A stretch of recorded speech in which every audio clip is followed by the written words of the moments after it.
Every 3 minutes, someone in the U.S.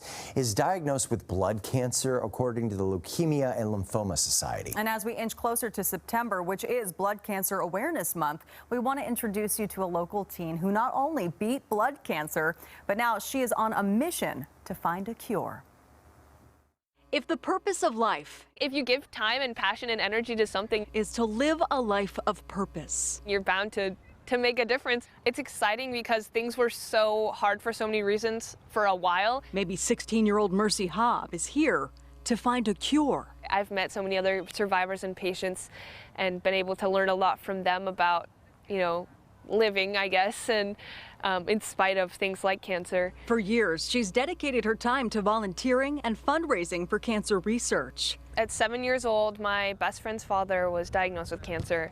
And so that kind of was what sparked this curiosity of what is this thing that is impacting these people I love so much? And the more I learned, the more I found that I loved what I was learning and that I wanted to learn more. Mercy is fascinated by science and driven by its impact. I was excited to learn more about what blood cancer meant, and the more I looked at the statistics, there's such a discrepancy between funding for children's cancer and adult cancer. Only 3.8% of government funding for cancer research goes to children. Most recently, she turned her passion to profit. If you would be willing to donate to my campaign. Leading a fundraiser for leukemia and lymphoma research, helping families experiencing financial hardship during treatment. I said I would shave my head if I hit that goal, and so that was also, that was a terrifying thing, oh my gosh, do I want to shave my head? But it was also this super exciting goal that was kind of crazy, but I was crazy about this cause, so it kind of made sense. Over $32,000 later, Mercy followed through with her promise. It feels so nice and soft.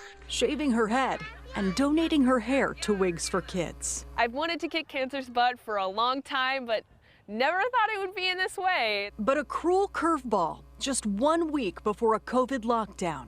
I felt so sick and none of the doctors could tell me why. She found herself at the mercy of the very science that fascinated her.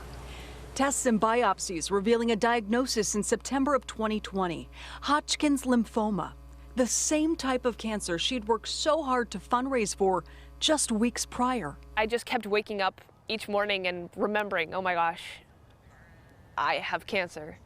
What is that? What does that mean? I'm awake and it definitely hurts. Mercy began chemo and radiation at Seattle Children's nearly 2 months later, spending many days in the hospital. You just saw her disappear. 8 rounds of chemo. To sit there at the side of the bed and trying to draw her out or get her to return to you, and we've 2 more days and we're going to go home, or maybe if we go home now you'll feel better, or maybe if you eat, and she just didn't want to do any of it.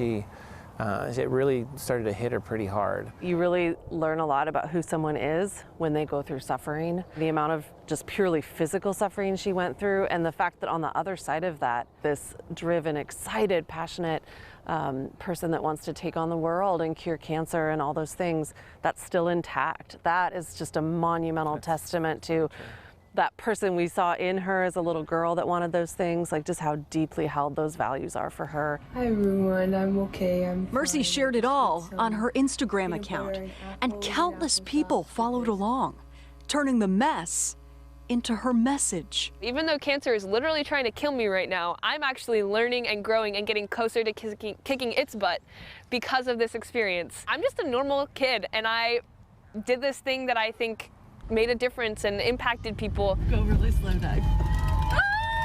But never could she have imagined her impact lining the streets. I mean something to them. I love these people and I miss them so much. As Mercy's mother drove her to her final chemo treatment early one Saturday morning, hundreds of people, friends and family, banging pots and pans, holding balloons and streamers, and signs of love and support. Overflowing feeling of joy, and I just felt like I was expanding. I was so happy. Today, Mercy is in remission. Cancer will continue to be difficult. And that test is now her testimony as she takes on her first internship at Fred Hutch, the scientist and the survivor. I think if I could be both, then I could really advocate for every aspect of of the industry and of those circumstances. I know what it means to be lost. She's proven that she's going to stick around and really go after this and bring people with her. Cancer. I know what that word means. I want to make a difference, you know, this is my opportunity to, let's see what I can make of it. But I also know what it means to be brave, still fighting and winning. I know, better than most, what it means to be brave.